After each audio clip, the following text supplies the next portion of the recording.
I'm Isaac Niaz. I am a singer-songwriter and independent artist, and this is my story.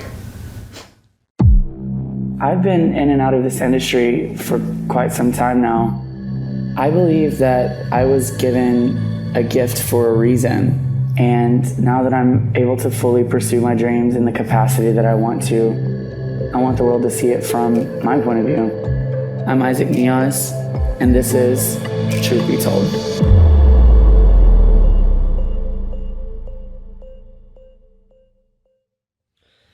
Are we rolling? Yeah. Oh. I am originally from a small town in southeast Texas called Mont Belvieu, Texas.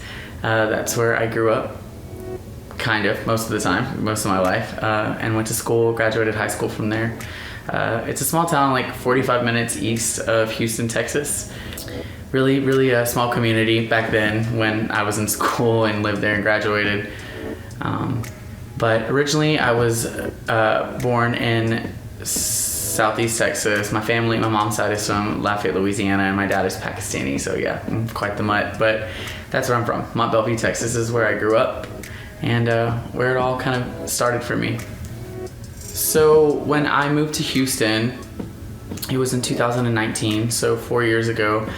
I was right off the cusp of a breakup. I moved back from Lafayette, Louisiana, and one of my best friends, Paige, lives here and told me, you know, when my heart was like absolutely broken, she was like, I have a spare room, you can come and move in.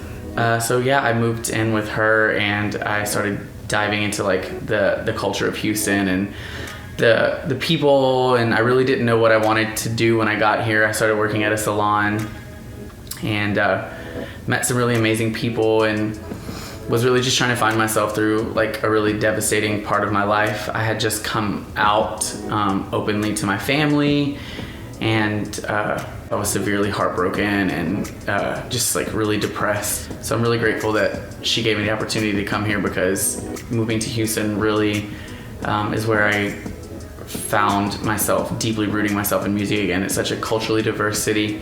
It was the first time that I really got to experience me as myself. So I always knew, like, it was like breathing to me. Music was what I wanted to do with my life. I always knew that becoming a singer-songwriter was what I was called to do. You know, my mama, she's, you know, passed away, you know, rest her soul. She was the first person who really knew that like I had something special. And she was the first person in my life that ever encouraged me to sing. She always would tell me that I would sing before I would speak. Like, before I actually like knew how to like speak properly, like there would be like jingles on TV or songs, and she would hear me as a child, and she just always knew that like I had something. And when I became aware of my voice was when like I would sing and people around me would be like, it sounds like there's music with you when you sing and stuff like that. So like it's such a gift from the universe to be able to sing. I think about this all the time. Like I kind of compare it to like your favorite like superhero, like having a superpower. I always say like if everybody could sing, they would sing. And it's funny because people always ask me like, oh my God, or they always tell me like, if I could sing like you, I'd be singing all the time. And it's funny because it's so natural to me. It's just like speaking. So that's why like I don't like walk around just singing all the time. Actually, I kind of do. I'm probably really annoying. Like my friend Tinker always tells me, she's like, you always just bust out into song wherever. But it's so like, it's such like, it's my superpower. Like I would always write poems like as a kid. And like when I would write the poems, I would always like sing a melody to it. And I remember just loving it so much as a child. Like it was what was freeing, because my life was so like, it was so turbulent as a child that music was like my escapism, and it was like my saving grace. And you know, back then we had like portable cassette player. I'm dating myself, but I did.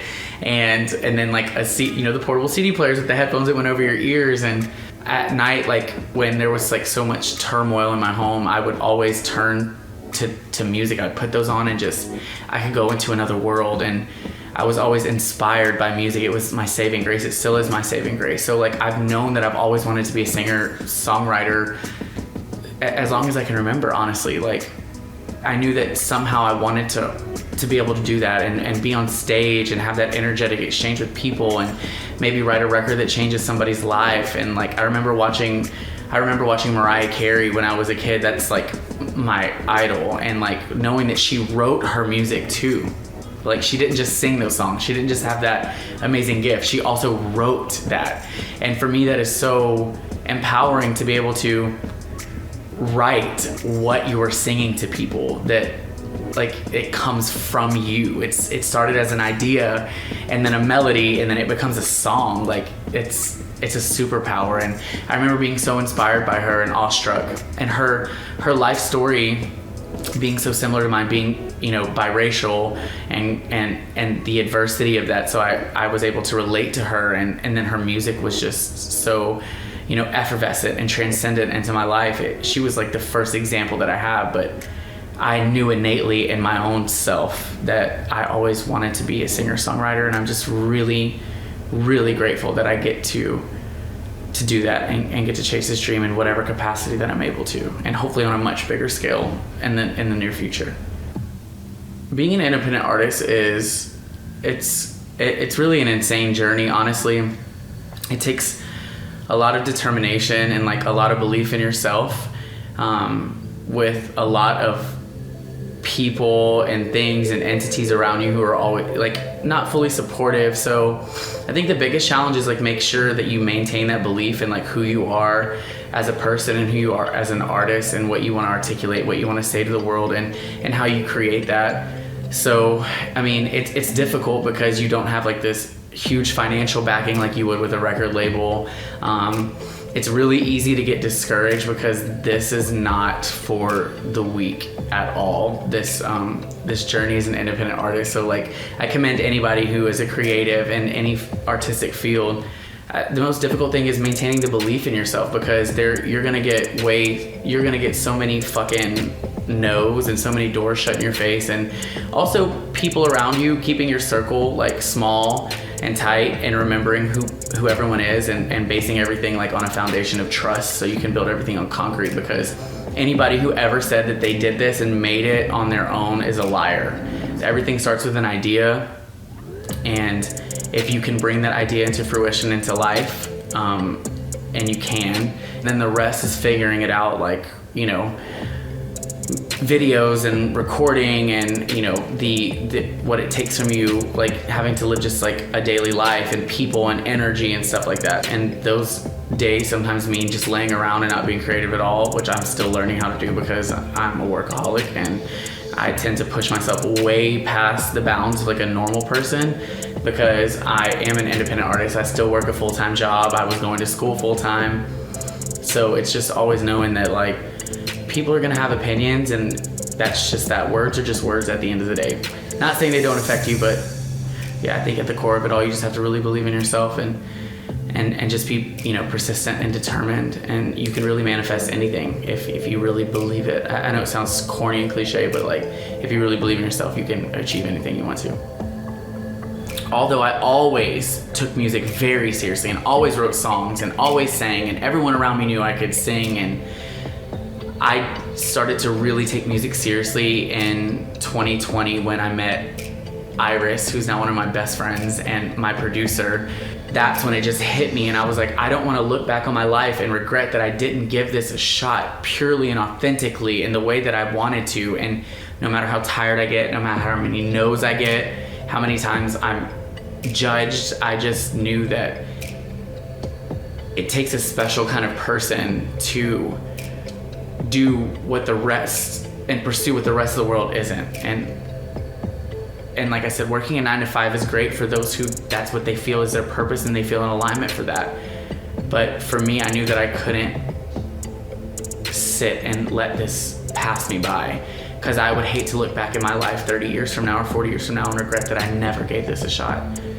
The reason that I wanted to do this docuseries, I called it Truth Be Told, because I think that everyone will get to see that this is my truth being told to the world and to whoever wants to listen. If it's 2 people or if it's 2,000 or 200 million people who want to see this, I think it was really important because like as an artist, as a human who is going into this industry that is so difficult and hard to navigate and all consuming and energetically draining, and it has its peaks and valleys and highs and lows and all these things. I think that the reason that I genuinely wanted to do this is, first and foremost, I want people to get to know who I am as a person, as a human, because I am a person. And I even forget that because I put such an unrealistic amount of pressure on myself. And then that bleeds over into everybody that I'm working with sometimes, you know. And secondly, as an artist, like I want people to be able to see the artist like come up. Like a lot of people get to see it on social media, but social media it's a lie. Like even myself, I know as an artist, like on social media, things always seem bigger or better than what they are in real life when you're sitting down in an intimate setting like this and I'm being real and getting to thankfully do this docuseries and have the space to just tell people that it isn't everything that you see on social media, and that's been repeated 1,000 times before, but it's just the truth. Like I'm exhausted right now.